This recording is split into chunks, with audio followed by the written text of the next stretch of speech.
என்னன்னா அவங்க road tax மாதிரியான சில வரிகளை 15 ஆண்டுகளுக்கு செலுத்தி இருக்கிறாங்க.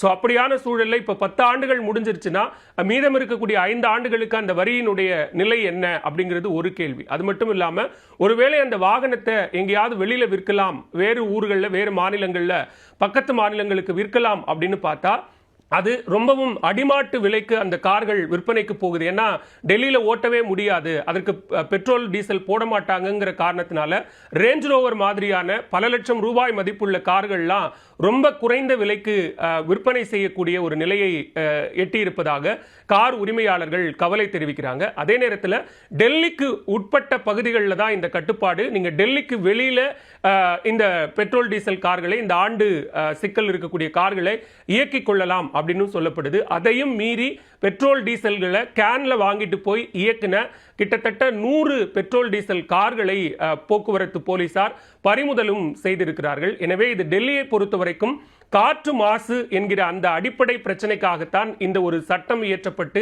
அது அங்கு நடைமுறைக்கு வந்திருக்கிறதே தவிர வேறு எந்த மாநிலத்திலும், குறிப்பாக தமிழகம் போன்ற இடங்களிலும் அதற்கான வாய்ப்புகள் இல்லை அப்படிங்கிறது தான் தற்போதைய தகவல்.